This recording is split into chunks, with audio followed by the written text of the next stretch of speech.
जोहर professor Jaishankar सार को जोहर professor Jaishankar सार को కొనసాగిద్దాం జయశంకర్ సార్ ఆశయాలను జై తెలంగాణ జోహర్ తెలంగాణ విద్యార్థి అమరవీరులకు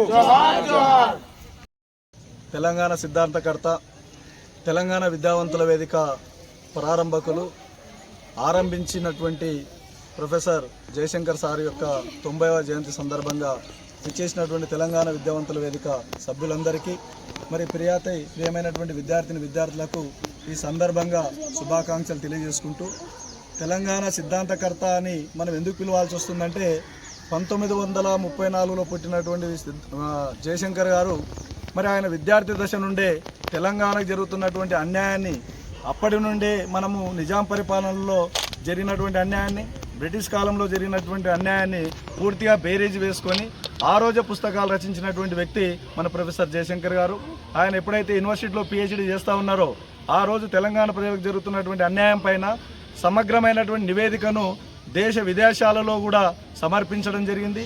అదేవిధంగా ఆ రోజు ఉన్నటువంటి ఉమ్మడి ఆంధ్రప్రదేశ్లో ఉన్నటువంటి ఆనాటి ముఖ్యమంత్రులైనటువంటి ఎన్టీ రామారావు గారు, అదేవిధంగా చంద్రబాబు నాయుడు, రాజశేఖర రెడ్డి, కిరణ్ కుమార్ రెడ్డి, రోషయ్య వీళ్ళందరి ముందుగా ఈసా ఉన్నీస లెక్కలతో సహా తెలంగాణ ప్రాంతానికి నిధులలో జరుగుతున్న అన్యాయాన్ని, నియామకాలలో జరుగుతున్న అన్యాయాన్ని, అదేవిధంగా నీటి వనరుల్లో జరుగుతున్నటువంటి అన్యాయాన్ని చాలా వివరంగా వివరిస్తూ అనేక పుస్తకాలు రచించినటువంటి గొప్ప మేధావే మన ప్రొఫెసర్ జయశంకర్ గారు.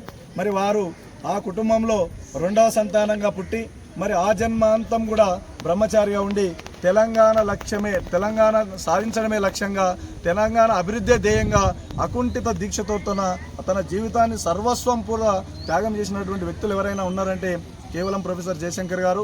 మరి వాళ్ళు ఉద్యమ ఆకాంక్షలను దృష్టిలో ఉంచుకొని మరి అనేక భావజాల వ్యాప్తుల కొరకై అనేక పుస్తకాలు, వ్యాసాలు, కరపత్రాలు ఊరూరా నడుచుకుంటా బస్సులలో తిరిగినటువంటి సందర్భం మేము కల్లారా చూసినాం సార్ను. మరి అటువంటి సారు మరి తెలంగాణ ఆవిర్భావానికి ముందుగా ఒక నియమబద్ధమైనటువంటి ఉద్యమం జరుగుతున్నప్పుడు అహింసా పద్ధతిలో జరగాలి. మరి అనేక మంది విద్యార్థులు ప్రాణాలు కోల్పోతున్నారు.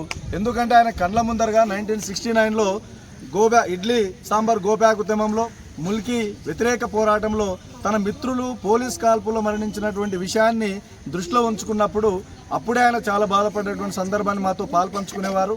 మరి ఎప్పుడైతే తెలంగాణ ఉద్యమం ప్రారంభమైందో అప్పుడు ఉస్మానియా యూనివర్సిటీలో చాలామంది విద్యార్థులు మనకు శ్రీకాంతాచారి కానీ, యాదిరెడ్డి కానీ, మరి సువర్ణ లాంటి వాళ్ళు ఆత్మహత్య చేసుకున్నటువంటి సందర్భాన్ని ఆయన గమనించి విద్యార్థులు చావడం మంచిది కాదు, ఇది చాలా అరిష్టమైనటువంటిది, తెలంగాణ రాష్ట్రం అనేది పిల్లల అభివృద్ధి కొరకే ఉండాలి తప్ప పిల్లల ప్రాణాలు తీసేదిగా ఉండకూడదని మరి ఢిల్లీ పెద్దలతో మాట్లాడి డిసెంబర్ 9, 2009లో ఒక ప్రకటన చేయించాడు చిదంబరం చేత. అదే తెలంగాణ రాష్ట్రం ఇవ్వబోతున్నామని చెప్పి ఆ ప్రకటన ద్వారా మన యొక్క చావులు కొంత అరికట్టబడినాయి. ఆ తర్వాత జయశంకర్ సారు దానికి మూలం మన ఉద్యమం కాదు, రాజకీయ ప్రక్రియ చాలా అవసరం అని చెప్పి పూర్తిగా తెలంగాణ రాష్ట్ర సమితికి ఒక సిద్ధాంతకర్తగా ఉండి రాజకీయ ప్రక్రియను ఆరంభించి ఆ రోజు నుండి తెలంగాణ రాష్ట్ర ఉద్యమాన్ని ఉధృతం చేసి అహింసాయుతంగానే తెలంగాణ రాష్ట్రాన్ని సాధించడానికి ప్రయత్నం చేసిండు. మరి ఎన్నోసార్లు తెలంగాణ విద్యావంతుల వేదిక సభ్యులతో మాట్లాడేవాళ్ళు తెలంగాణ రాష్ట్రం వచ్చి గొప్ప కాదు, తెలంగాణ రాష్ట్రం వచ్చిన తర్వాత దాని అభివృద్ధి ఫలాలు ప్రతి ఇంటికి చేరాలి, ప్రతి విద్యార్థికి చేరాలి, ప్రతి తెలంగాణ బిడ్డకు చేరినప్పుడే మనం అందరం కూడా సఫలీకృతం అవుతారని చెప్పి వివరించినటువంటి గొప్ప మేధావే మన ప్రొఫెసర్ జయశంకర్ గారు. వారు ఇచ్చినటువంటి ఆదర్శ సూత్రాలను మరి వాళ్ళు ఇచ్చినటువంటి ఒక స్ఫూర్తిని మనం అందరం కూడా భవిష్యత్ తరాలకు అందించాల్సిన బాధ్యత తెలంగాణ విద్యావంతుల వేదిక తీసుకోవాలని చెప్పి ఈ సందర్భంగా తెలియజేసుకుంటూ ఈ అవకాశం ఇచ్చిన మీ అందరూ కూడా తెలంగాణ ఉద్యమాభివందనాలు. జై తెలంగాణ.